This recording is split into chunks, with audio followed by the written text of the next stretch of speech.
5 अप्रैल 2026 को जो SI की एग्ज़ाम हुई थी उसके मैथ्स के क्वेश्चन जिनको हम सोल्व करेंगे कि यदि एक निश्चित धनराशि साधारण ब्याज दर से 2 वर्षों में 912 रुपये तथा 3.5 वर्षों में 996 रुपये हो जाती है तो मूलधन राशि है।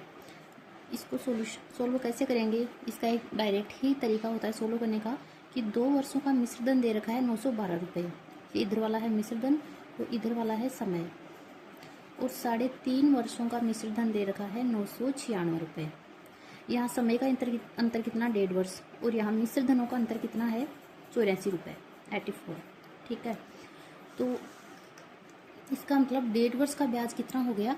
मिश्र धनों का जो अंतर है वो ब्याज ही होता है, तो 1.5 वर्ष का ब्याज हो गया 84 रुपये। तो 1.5 वर्ष को हम लिख सकते हैं 3/2 वर्ष, तो 3/2 वर्ष का ब्याज हो गया 3/2 वर्ष का ब्याज हो गया 84 रुपये। तो 1 वर्ष का ब्याज होगा, तो 1 वर्ष का ब्याज निकालेंगे तो 84 × 2/3 करेंगे, क्योंकि ये यहाँ से 3/2 वज्र गुणा हो जाएगा इधर जाके। इसको काटेंगे तो 3 दूनी 6 और 3 8 24, 8 7 56। ये आ गया 1 वर्ष का ब्याज। 1 वर्ष का ब्याज आ गया तो हम 2 वर्ष का ब्याज भी निकाल सकते हैं और 3.5 वर्ष का ब्याज भी निकाल सकते हैं। तो जो इजी रहेगा वो निकालेंगे। तो यहाँ 2 वर्ष का ब्याज हम निकालेंगे, तो 2 वर्ष का ब्याज हो जाएगा 1 वर्ष का ब्याज 56 है तो 2 वर्ष का हो जाएगा, इसको हम 2 से गुणा कर देंगे तो ये हो गया 112 रुपये। ठीक है, 2 वर्ष का ब्याज 112 रुपये हो गया। अब आप देखो कि 2 वर्ष का मिश्र धन 912 रुपये है और 2 वर्ष का ब्याज 112 रुपये है, तो मिश्र धन में से हम ब्याज निकालेंगे तो मूलधन आ जाएगा। तो इसका मतलब 2 वर्ष का मूलधन यहाँ से हम निकाल सकते हैं। तो जो मिश्र धन माइनस जो ब्याज है बराबर होता है मूलधन। तो यहाँ से 2 वर्ष का मिश्र धन भी दे रखा है, 2 वर्ष का ब्याज भी दे रखा है, तो हम यहाँ से मूलधन आसानी से निकाल सकते हैं। तो मूलधन आ जाएगा, मिश्र धन है 912 रुपये माइनस ब्याज है 112 रुपये, तो हमारा आंसर आ गया 800 रुपये मूलधन हो गया।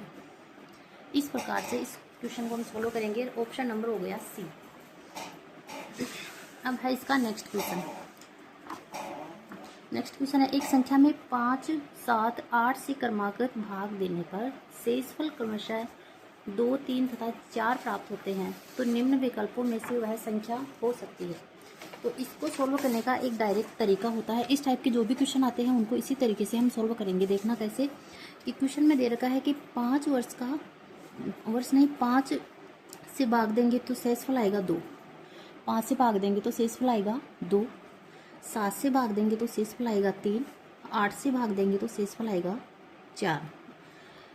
इसको सोल्व करने का तरीका देखना, इनको इस टाइप से हम लिख लेंगे। ठीक है, ये इस टाइप से लिख लिया। अब जो लास्ट में है यहाँ 1 लिखते हैं, कुछ भी लिख सकते हैं हम अपनी मर्जी से, लेकिन 1 लिखना सबसे इजी माना जाता है, इसलिए 1 लिखेंगे। अब इधर वाली संख्याओं को गुणा करके और इधर वाली संख्याओं को जोड़ के फिर यहाँ लिखेंगे। ठीक है, तो 8 एकम 8 और 8 में 4 को जोड़ा तो 12 हो गए, तो यहाँ आ गया 12। ठीक, अब इस 7 को इस 12 से गुणा करेंगे और 3 जोड़ देंगे, तो 12 संख्या 84 और 3 87 हो गए, तो ये आ गया 87। फिर 5 को हम इससे गुणा करेंगे और ये जोड़ देंगे, तो 5 को हम इससे गुणा करेंगे तो 435 आएगा, और उसमें 2 जोड़ेंगे तो 437 आएगा। तो ये हमारा आंसर हो जाएगा 437। तो वो संख्या है 437।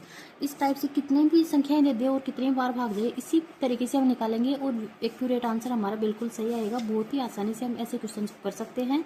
इसका ऑप्शन नंबर 437 एक होगा। ये था दूसरा क्वेश्चन, और अब है नेक्स्ट क्वेश्चन, थर्ड क्वेश्चन देखना। ए, बी तथा सी ने कुछ धनराशि 2:3:k के अनुपात में निवेश की। यदि सी का भाग ए के भाग से 120 रुपये अधिक है, बी का भाग ए के भाग से 30 रुपये कम है, तो के का मान बताइए।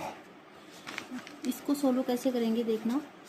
तीनों का अनुपात दे रखा है, ए अनुपात बी अनुपात सी हमें दे रखा है 3:2:k।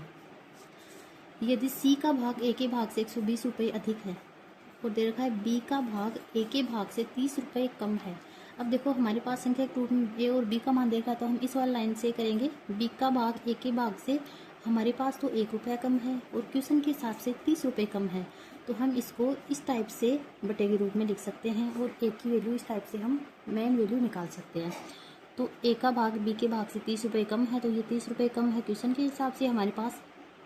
बी का मान ए के मान से 1 रुपया कम है तो 30/1 हो गया। अब हम ए की वैल्यू निकालेंगे तो ए का अनुपात कितना है 3, तो हम इसको 3 से गुणा कर देंगे, ये हो गया 90।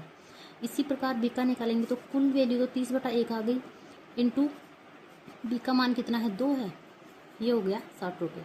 अब क्वेश्चन की ये लाइन देखना कि यदि सी का भाग ए के भाग से 120 रुपये अधिक है, जो सी का भाग है वो ए के भाग से 120 रुपये अधिक है, मतलब इसमें हम 120 रुपये ऐड कर देंगे, 120 रुपये जोड़ देंगे तो वो किसका भाग आ जाएगा, सी का भाग आ जाएगा।